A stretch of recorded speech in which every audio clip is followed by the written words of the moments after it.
Hello, everyone, and welcome to our fifth edition of Investors Mindset Podcast. This one, we're trying something new. We're going to a live event. We'll have participants type in their questions, and we'll go around this panel a little bit first, and then we'll get to the questions that have been sent in by the clients beforehand and during the show. So, I need to introduce everybody. We have over here Reggie McFadden, Shane Haig, I'm James Pope, and then we have Brett Pope over here. Hello. So where we'd like to start is kind of thinking about, there's been a lot of volatility out there in the market, in both the bond market and the stock market. And it seems to be increasing, at least the daily amounts, with negative 500 plus 500 type of action on the Dow. But I'll start over there with you, Reggie. It seems like things are kind of going, as we talked about, in that this and that, where inflation numbers really started to pick up. And then all of a sudden, you get this voters and consumers saying, hey, do something. The prices are too high. I'm getting hurt over here. And so the first reaction is look at the Fed, blame the Fed. Fed has an easy switch and we'll raise interest rates and see if that'll calm things down. But really, how does that action by the Fed, of them raising the interest rates, translate across security valuation, industry analysis, bond versus stock type things? Yeah, I mean, that's a huge impact on pretty much every asset class you can think of from a valuation perspective. You know, if you think about how assets are valued, it's basically you start at what they call the risk-free rate, or short-term U.S. Treasuries. So if you have 0%, 0.5% short-term Treasuries, you know, maybe a 3% return looks good, a 4% return. Now you got 3.5% Treasuries. Mm-hmm. So just by the risk-free rate being 3.5, and if you want a risk premium of 3 or 4%, now you need a 7% return. So that the prices have to come down to make up for that 3.5%. And the way I like to think about it is, you know, back in 2021, you could get for $2,500 a month, you could get a house for, call it $750,000. Well, now that interest rates have gone up, it has to reprice that house. That same $2,500 a month will get you a $475,000 house. Yeah, that's a big cut, you know. And so from any asset, it's basically what the cash flow you can get from that asset over a length of time, and then you discount it back. So that increase in discount rate drops the price substantially. All right. Anything else y'all want to add? I've got a question for Sean. I said there is one other thing, you know, and for the longest time, there was no other alternative stocks. You know, there was no, cash was zero, bonds were zero. Yeah, what was that called? TINA? TINA. So now they changed it. There is no alternative. Right. So now it's not TINA, now it's Terry. They're reasonable alternatives. Reasonable. So, you know, it's like the Coke stock was yielding 3.5, the Coke bond was yielding 2. It was kind of like, well, yeah. I mean, you're better off owning the stock. Yeah. And so now that's kind of changed. Brings up something, Shane. I mean, we've seen spikes in the interest rate, huge changes. I mean, even if you were waiting to buy a house, you know, just the changes have been so much, the consumers have to rethink things, not just investments, but where do they allocate their monthly budget? But what kind of discussions are you having? How have they changed with the volatility in the interest rates and the asset prices, and just kind of the mentality of people you speak with, both internal and external? Externally, Reggie's example is one I use in our family group text, actually, to my boys that just entered the workspace, because the rising interest rates changes that dynamic a lot. And I've got young sons looking now, maybe their first house in a couple of years and stuff. So the funding, Reggie's numbers were perfect. back to what I think your question was in terms of client conversations. You know, yeah, we've seen a lot happen with the interest rates and a lot of volatility. There's part of everybody's portfolio is planned where you have money that's outside of investments, because we never know when that opportunity or that fluctuation is going to happen, you know, and so we want to just be prepared for it, and being prepared in advance is really the key. When it happens, it's just happening, you know. But I think the big difference, in my mind anyways, is that we haven't had the ability to use fixed maturity things as a tool in the toolbox for almost a decade or so, you know. Like Reggie said, it was just cash or stocks, I think he said earlier. And so now all of a sudden we do have an opportunity that might fit for people. And so it's really going to be something that's a part of conversation going forward, actually. There's a lot going on, and it's changed rapidly. You know, 6 months ago, we weren't having this conversation. Now all of a sudden it's front and center. So Right. Looking for solutions and be able to help people there. All right, good stuff. Anything on that? Yes, sir. So I would say like it's always an extreme circumstance. As before, it was everyone needed money, all this, and now it's extreme inflation with, you know, huge interest rate hikes and all that. But, you know, it's just people get very worked up and it just goes to one end or the other. And it's hard to tell from just hearing that It's what things is beyond our actually control. happening. Yeah. Well, I mean, you know, I don't want to back up because, you know, this isn't the first time they've been raising rates. I mean, you go back to January 2016, it's kind of been incremental quarter basis points. I mean, we didn't get to 2.4 until February 2019. I mean, that's 3 years. Yeah. And in 6 short months, we've gone from 0 to 3.25. I mean, it's been. And I think to Shane's point, your point, that it's really that acceleration. The last two have been 75 basis points from a low starting base. That's sent a shockwave throughout the world. And then the Fed president's going over his notes and saying, I'm here to cause pain. And it's a different environment. It's a complete repricing of assets. Yeah. And I mean, they're trying to, with interest rates, take liquidity out of the system because of inflation and people spending so much money. So I mean, it's going to hurt because they're trying to make people not spend money. They're trying to make people have less money so that prices calm down, and you know, that's the other side of the sword. Well, I had a question for you, actually two-part, and sounds like you kind of went through it, but I know you're back at LSU studying, so I wondered, in college courses, is this kind of popping up? Are they having discussions about the quick change in interest rates here recently? Yeah. So in my economics course, we've talked about the inflation rates and the Federal Reserve.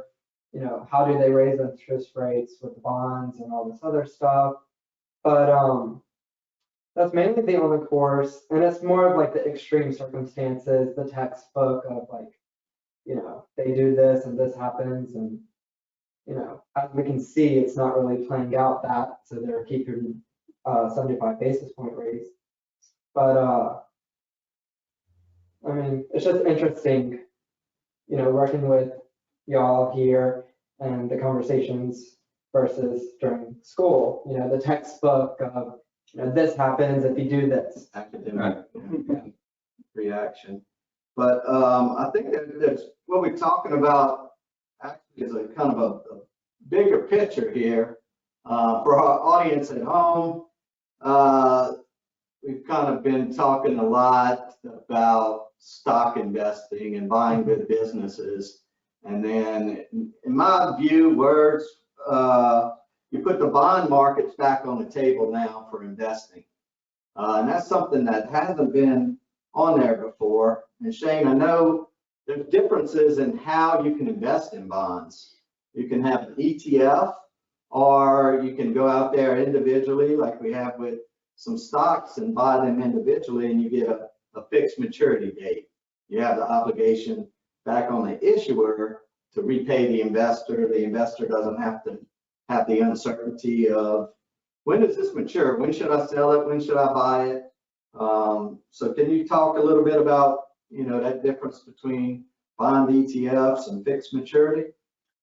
Sure, I mean, you kind of said it, but there's a vast difference in my opinion, because the fund itself, whether it was an ETF or just a bond fund, and if you look them up, they've been really beaten up this year, but it's a fund that existed before you and after you. So it's up to you if you wanted to buy, or a person to buy a bond fund, when to get in and then when to get out, and so in quite a contrast is, even though it's a bond, but if you had the individual fixed maturity of an individual bond or an individual treasury, and you pick the duration, or we do that, say it was 2, 3, 4 years, whatever it is, even if bond markets go against you and the prices drop and your $100 bond was 92, as long as you can hold on to maturity, you get the full value plus the coupon. And so there's a really, really big distinction between using those funds for that versus the individual things. And so I think that's critical in what we've done in the past and going forward, because it's just the tools are totally different. Reg's talking about investing and how bonds are back on the table. Can you kind of go through recent history and say some corporate stocks versus bonds and how that has changed with the recent spike in interest rates? Right, I mean, I'll just even give an example. I think 2021, Home Depot issued 30-year bonds, and I think the coupon was 2.6%. I mean, for 30 years, right? Yeah, that's pretty good. That's like my mortgage. Right. And I don't even know what the dividend yield of Home Depot was back then, but I'm pretty sure it wasn't too far from 2.6%. And so now it's kind of flip-flop, and you're seeing increase in spreads over treasuries for pretty high-quality corporates. And so I mean that's really changed. I mean, it used to be you may get. What happened to that bond? I mean, right, so that bond has gone from $100, call it par, down to 60. I mean, you still have 60 cents on the dollar. 60 cents on the dollar, because it has to make up for the Couple increase in interest rates. 18 months. Right. So it's not that the bonds don't drop, but you as a investor can hold that to maturity. It's not going to be fun, but it's not the bond funds that have dropped, so much this year. Right. And so now you're having that, back to that acronym, I forgot which one it was, but you don't, you have a comparison to make where you could almost write it off up until they started raising interest rates, bonds. Things we talked about, we're just avoiding those long-term bonds because of that. Right. There was A, not much yield. B, the spreads over the treasuries didn't even make it to worth the risk taking corporates. You might as well stay with treasuries, the highest quality you could possibly get, because you weren't getting that much over the treasuries. So now we've gotten a wider spread over treasuries that now starts to come back into play. Makes sense. And that person, just to get in that mindset, use the title of our thing, that person that bought those bonds and now sitting there, at 60 cents on their original purchase and a very low interest rate, they got to be feeling like they're stuck. They don't know what to do. Right. That's a bad situation from the investor's mindset. That's why we try to avoid that. Exactly. Is because it's a bad feeling once you feel like you got caught there. Well, yeah, the duration was so long. And so in the writings, we send this, what are we avoiding, long-term bonds and stuff. And that's a great example. A high quality company, but yet the bond went from 100 to 60, right? And so nobody wants that. But so your analysis has to be right and how you put it all together. So that's probably a shocker for somebody like that. But if you had a 4-year bond, you can pretty well hold that. Now, I know we've seen these, but if you talk to like ETF only, I mean, when I'm seeing some of those bond funds, bond with no maturities, they're dropping just as much as the stocks year to date. To me, that's been the biggest shock. I mean, Yeah. It really is. For the longest time, 60-40, 60-40. Hey, my stocks go down, my bonds go up. It's like, because since 82, interest rates have gone down. There's no problem. You can have a nice mix and you just ride it out. Well, now people are looking, hey, my stocks and bonds are down. And it's been quite a shock, for a lot of people thinking that you could just go through with the 60-40 allocation. And significant change in that investment environment out there. And back to you, Brad. I know you do some reading. Any interesting books lately? Yeah, so Related to business? I have two books that I'm currently reading and really enjoying. One of them is The Good Company by the co-founder of Home Depot, Arthur Blank. And he basically is just talking about his experience in building organizations, because not only did he co-found Home Depot, he also bought the Atlanta Falcons. He owns 2 ranches in Montana. He owns the PGA Superstore for the golf tournament, and just kind of does little things with friends in the business world. Well, us Saints fans won't own that. Tuned off as soon as he said it. But it basically just talks about how business schools get certain things wrong of just focusing on numbers and not focusing on people's needs, customers. Yeah, so he talks about, the founder's perspective versus an MBA running a business. And I mean, Home Depot had that experience after he was fired and his other co-founder, Bernard Marcus, were fired. The third investor, Ken Langmore, brought in someone from GE and had that whole mentality of just saving money, doing all the stuff that wasn't Home Depot, and it didn't really work out good. Yeah.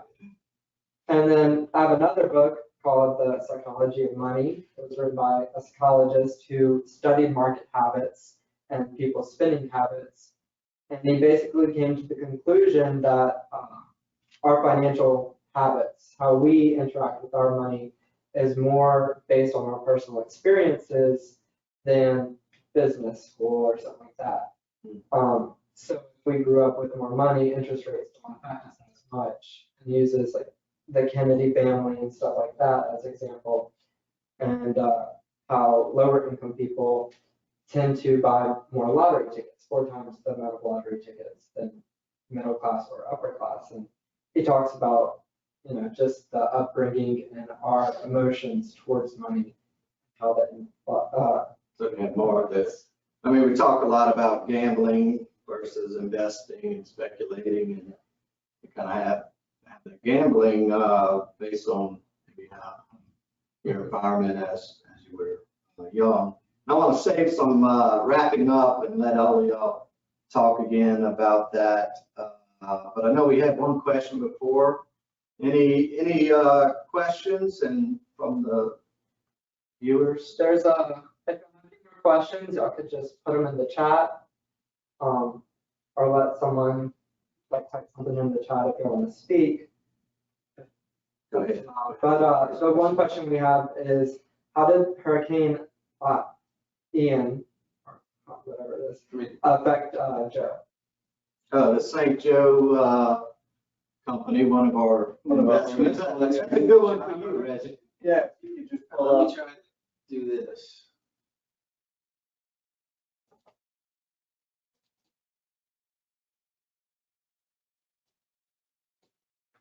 Hopefully you can see the screen there. Can everybody see that? Yes. So, that was a great question because, St. Joe does have a lot of large land holdings in Florida, but, Ian actually went through kind of that Tampa area, kind of right there in central Florida. But I had circled kind of where St. Joe's holdings are. They're kind of in the northwest Florida part by the Panhandle. So this particular hurricane didn't have too much effect. Now, I know years ago they had Hurricane Michael that basically went directly through St. Joe's holdings. And so they had some timber losses and things like that. But, they did help rebuild the community and try to get it back on its feet. So this particular hurricane didn't have any effect. I know it's interesting to me, maybe you can explain kind of their business thesis, because it's different than what you would think of a regular REIT, and just it's not a home builder, and what their objective is on. Right. So, I mean, if you go back to the housing crash, they were the actual, they were they were building homes, they were building communities, and it didn't work out too well for them when the housing market crashed. And so this time it's a little different. Obviously, I just talked about the price drops, but they don't build any houses. You know, they've kind of moved towards reoccurring revenue with through commercial real estate. They do restaurants, they do public soup, you know, they do the commercial part of it, and they sell the lots to the home builders. So, I mean, they do have some aspect of risk to the housing market, but it's not, and we build these speculative homes and see if they sell, and if not, then, you know, I'm out of it. So they sell the land to the home builders and let them take on the risk. To me, in the real business analysis, when you get in there, the business side of things, there's so much that goes in there. And the media makes an on and off switch. You know, you're blue or red, it's yes or no, you won or lost. Your home builders. And so you got the home building interest rates over there. And then you might have a demand pick up because of what happened in the hurricane. You know, further south, people are still migrating to Florida for tax reasons and things. So it's very difficult to say, hey, this is good or bad. Sometimes it's part of what goes into the pot. Right, they paint everything with a broad brush, and you know, there's still pockets of where housing is actually still in demand. I mean, it may not be New York, you know, it may not be California, but every market's different. And so the risk to the, you know, New York home builders or California home builders is totally separate than the Florida home builders. All right. Have any questions pop up, Brett? I know we had a couple more that we had. No more popped up, but I have some more questions from previous. Are you seeing anything interesting with the yield curve? All right.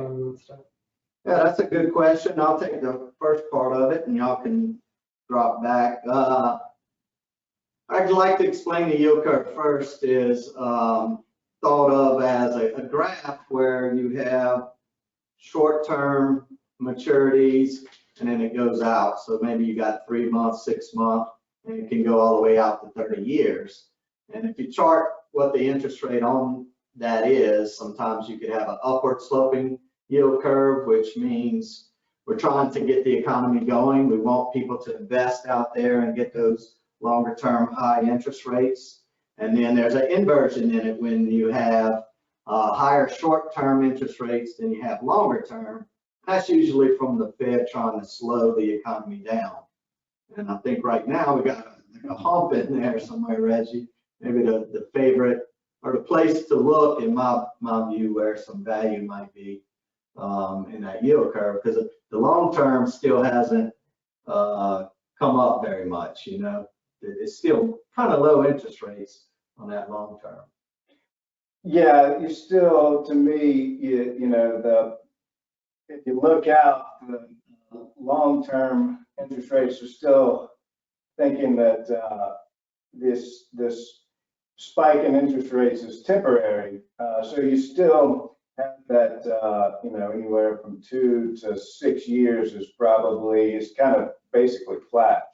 And then it starts to tail off a little bit, you know, further out, but it's still kind of that shorter duration that you kind of want to stay in. You got something on that? We have No, that's the curve.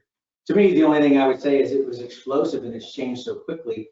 You know, 6 months ago, it might have been reasonable. You could have gotten a 2% treasury and it's like, hey, that's where the market was. Now, all of a sudden, you know, you're at 3.5% to 4%, you know, for a treasury. It's beautiful, but it happened really fast. So I got to wait for my thing to mature and then get the next one. And that's what we see going. And it's just been so quick now that's out there. So people might not know or see it, but we got it just, and it's changing quickly. So there's a good question that came in. Okay. Was, and I kind of tie it into one of the other questions we had, but it was, you know, in our preservation objective, we use a lot of treasuries. And so when does it come time to kind of change that to CDs? And I had a related question, which was, are we seeing really any changes in quality going up higher in yield? Like the lower quality, you think of junk bonds, or is this just kind of a market reaction to what the Fed's doing right now? You take the CD questions and then you look at them. Well, I think sometimes the CDs have been a little bit higher than the treasuries. They're pretty much neck and neck now. Yeah. I mean, you know, I look at them every day, and to me, it's the U.S. Treasury market is just far more liquid. I mean, if you had to sell a CD because you needed cash or something, you're going to take a haircut just because the market's not liquid. You know, at least treasuries, you got a little bit, the spread's going to be so wide on that CD that you might not even want to sell it. And I know, I mean, in that financial crisis, we had these education, but even the CDs are FDIC insured, but sometimes it may take a little while for that to liquidate if you had to rely on it when some individual banks can go under and the treasuries don't have that issue. Plus there's limitations in size. Yeah. Limitation size, and also, you know, I think they have been going back and forth. The treasuries were higher than the CD rates for a little bit, and so it's just kind of the ebbs and flows. And if it was a wide enough spread, you know, maybe we switch to CDs just because, but you know, it have to be. Well, I think there's another explanation at home. It's the same thing that makes the bond prices of ETFs drop. Is once in a rising interest rate environment, especially when it rises quickly, treasuries you bought 2 months ago, if you bought a 2-year treasury and you go out there today and compare that 2-year treasury you bought 2 months ago to a 2-year CD, now you're going to see a large spread. Yeah. And that's the reason, because whoever bought it back then wants to go out and get that new one. That's why the price drops. It's got to basically get to what the market rates are. Mhm. You know, so market rate was 2% then, it's 4% now. That price has to get to where that price equals 4% for the new buyer if somebody was going to sell it. And even in a brokerage accounts, when you buy a CD, you're going to see that fluctuation. Right. Same that you do with Treasury. But with our strategy, we have this laddered Treasury approach where so some maturities will come due where you can go out there and get the new higher interest rate. And so for us, we kind of built that with this mindset of inflation going up, interest rates going up, and you're not going to perfectly be able to time that when the Fed makes a decision, hey, I'm going to cause pain now. And 2 months from now, they could reverse that. But that's a timing issue that's hard to catch. And so instead of doing that, we just kind of use that laddered approach where you'll eventually catch it. You know. But any other questions here? I think we're getting close on time. Are there any areas any of you are avoiding right now? I'm still at long-term bonds. I mean, it's still, well, now you can get 5-year, 4-year, 3-year better than some of those 10-year rates, unless you change the quality and the risk level. Yeah. Anything else avoiding? I think the cryptocurrency is kind of proving itself out there. Right. And that's, you know, Should we avoided it? Yeah. For good or worse, bad, but I guess. you know, it's still the not profitable growth stocks, you know, the speculative growth stocks. I mean, there was so much liquidity sloshing around in the markets that it had to find a place to go. And now that that's being sucked out, you know, there's still some pain. And now everybody's kind of running to, I want profitable companies. And that's kind of Well, you said the word speculation, and we divide that up a lot, trying to draw a line on on a concept, but investing, speculation, gambling.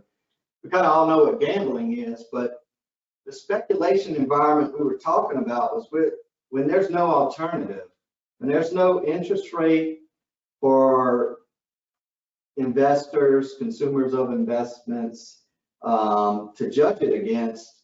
You're kind of either betting that the bond continues to rise in price, or you have this cryptocurrency. But that's a change that the Fed meant to bring to the table, is that they're purposely getting rid of that speculation. So now it's not the same buying a 2-month CD or buying a cryptocurrency that you hope some fool will buy from you later. It's not that speculation anymore. It's just, hey, I can buy a CD, I can get money in my pocket from the interest rate, and I could have the bank pay me back or the Treasury. And so they really separated out now the difference between that investing and speculation. And it seems like a lot of people have chosen speculation or to pull back on the things that aren't paying them as much. And I think, well, we're kind of getting out of time here. I don't want to go too long. So let's just go around the table. Brett, you got any final thoughts on life today? All right, well, I have 3 quotes here, 2 of them from a book. And just kind of like sums up the feeling that I have towards everything going on. The first quote is from the book I mentioned earlier, The Psychology of Money.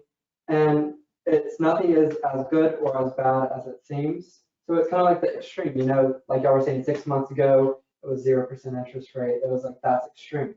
And now everyone was saying, can't go lower, can't go higher. Like it's right where it's at. It's perfect.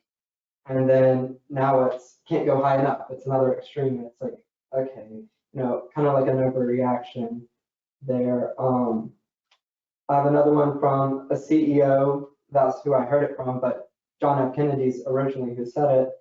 It was fix a leaky roof in the sunshine, not during a storm. And it's, those no profit growth companies, and whenever larger companies kind of acquire them, so like how Google and Apple, Amazon, Microsoft, they always are acquiring a lot of companies. But you fix the problems whenever everyone else is kind of just enjoying the sun. Because whenever it's raining, you don't want to be in a house trying to find buckets and pans to hold the water. That's not comfortable. That's not enjoyable. And then the third quote I have is from The Good Company, author blank. And it goes along with the leaky roof one. It's hard to change a tire when the car's already going 50 miles down the highway. And so it's, the car's moving. So you want to make sure you don't have a flat tire before you start driving.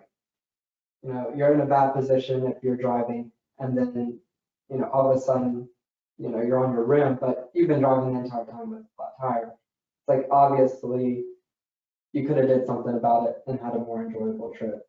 Maybe one, could cost someone their life because a wreck or something, bankruptcy of a company in terms of that.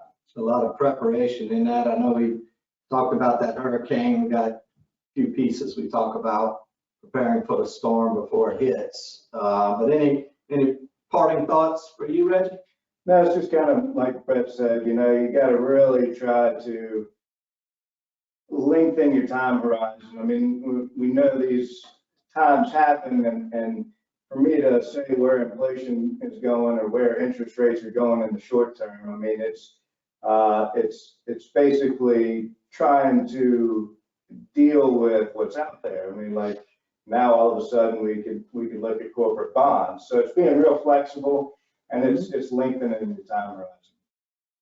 All right, that's great. Anything? No, that was great. I would just say this is the 5th podcast. We've tried to tackle current topics each time. So now this is different than the last one. So we hope it was helpful. But if there's anything that we said today that struck a chord with you, or you wanted to talk individually about your situation, we hope that you reach out to me or us, give us a call, and we'll talk again. But And just my parting thoughts is kind of the purpose we began this podcast and our writings and communications like that is to try to separate out and keep that investor's mindset. And it's not always about maximizing some certain area of return. You know, usually that's as an investor, when you get into difficulties and you start getting into the speculation or gambling. So it's a little bit of accepting the reality that we are human and we're not going to always have the best of whatever's going right now, because we don't know when that switch is going to change, just like it just hit the bond market and the cryptocurrency market pretty hard here recently. But that's all I have. I thank everybody for participating. I think so. I'll hit stop record and then we'll stay here in case somebody wants to talk to us individually.